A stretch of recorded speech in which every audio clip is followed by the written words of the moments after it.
आज हम संस्कृत की पुस्तक का कक्षा 9 का प्रथम पाठ का अभ्यास कार्य करेंगे बच्चों। फर्स्ट क्वेश्चन देखो यहाँ पे, एक पदेन उत्तरम लिखत, एक पद में उत्तर लिखो।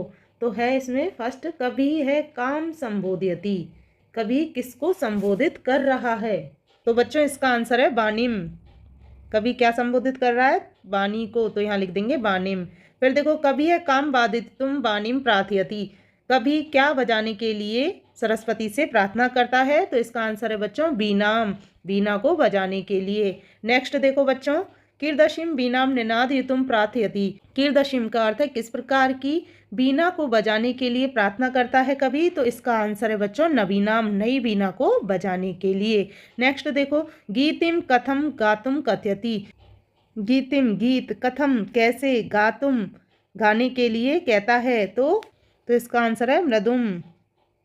फिर देखो नेक्स्ट, सरसा रसाला कदा लसंती, सरस रसाला का अर्थ है आम के वृक्ष, कब लसंती सुशोभित होते हैं। तो आम के वृक्ष कब से शोभित होते हैं? बसंत ऋतु में। तो इसका आंसर है बसंते।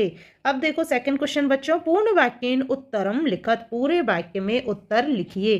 फर्स्ट देखो बच्चों यहाँ पे, कभी बानिम किम कथयति, कभी सरस्वती से क्या कहता है। तो इसका आंसर है बच्चों, कभी है बीना पानिम कथयति, अये वाणी नवीनाम बीनाम निनादिये, कभी कहता है अये वाणी हे सरस्वती, नवीनाम बीनाम निनादय, नई बीना को बजाओ।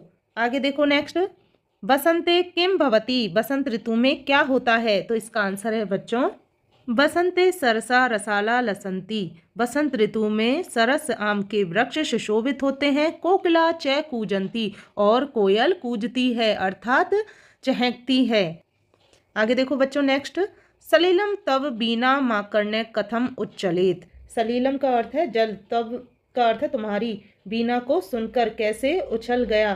तो कैसे उछल गया? सलीलम तब तुम्हारे जल की, बीना माकर्ण्य बीना को सुनकर, सलीलम उच्छलित, सलीलम का अर्थ है यहाँ क्रीड़ा करता हुआ या अटखेलियाँ करता हुआ उछलने लगा।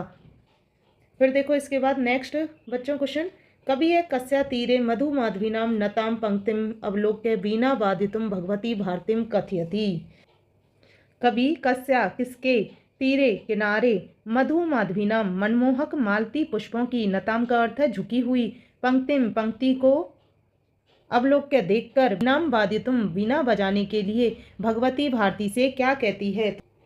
कभी किसके किनारे मालती पुष्पों की झुकी हुई पंक्ति को देखकर बीना बजाने के लिए भगवती भारती कहती है। तो देखो इसका आंसर बच्चों, कभी है कालिंदात्मजाया यमुनाया सवानीर तीरे मधु माधवीनाम नताम पंक्तिम अवलोक्य बीनाम वादितुम भगवती भारतीम कथयति।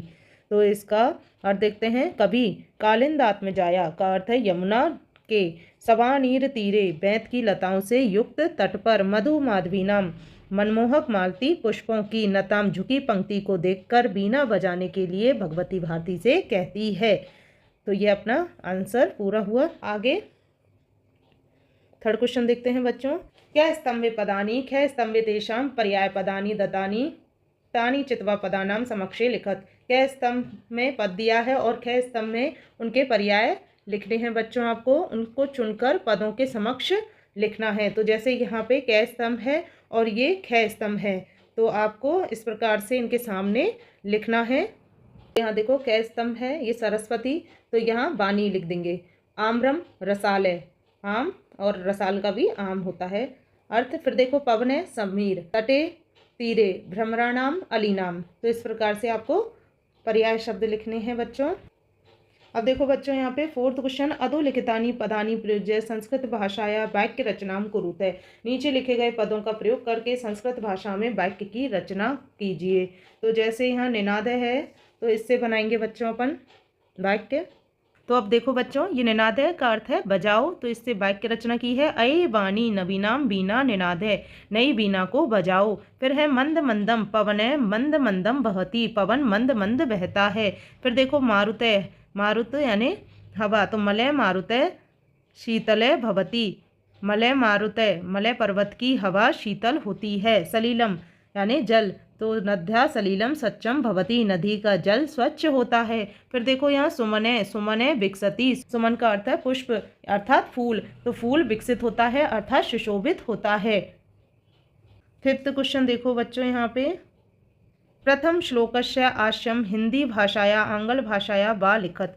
प्रथम श्लोक का आशय हिंदी भाषा में या अंग्रेजी भाषा में बच्चों आपको लिखना है। तो बच्चों इसका आंसर है निर्नादाय नवीनाम एवानी वीनाम मृदुम गाय गीतानी ललित नीति लीनाम मधुर मंजरी पिंजरी भूतमाला बसंते लसंती ही सरसा रसाला कलापा ललित कोकिले काकिलीनाम।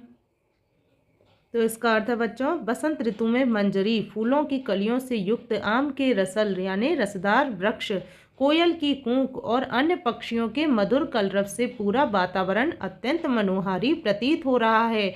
ऐसे सुंदर वातावरण में माँ सरस्वती से प्रार्थना है कि वे अपने मधुर बीना बजाएं और सुंदर नीतियों में रचे बसे गीत गाएं, ताकि जनमानस में नवीन प्रेरणा और आनंद का संचार हो सके। अब यहाँ देखो बच्चों सिक्स्थ क्वेश्चन, अधोलिखित पदानाम विलोम पदानी लिखत। नीचे लिखे गए पदों में विलोम पद लिखो। तो यहाँ कठोरम है, तो कठोरम का हो जाएगा मृदुम, कटु, कटु का हो जाएगा मधुरम, और शीघ्रम का हो जाएगा बच्चों मंदम। प्राचीनम का विलोम पद हो जाएगा नवीनम, और फिर है नीरस है, नीरस का विलोम हो जाएगा सरस है। तो बच्चों आपका यह चैप्टर पूरा हुआ। आशा करती हूँ आपको यह चैप्टर जरूर समझ में आया होगा। वीडियो पसंद आने पर वीडियो को लाइक करें, शेयर करें एंड चैनल को सब्सक्राइब करें, जिससे आपको वीडियो मिलती रहे। और इस पाठ से संबंधित कोई भी डाउट हो तो हमें कमेंट में ज़रूर पूछिए। धन्यवाद।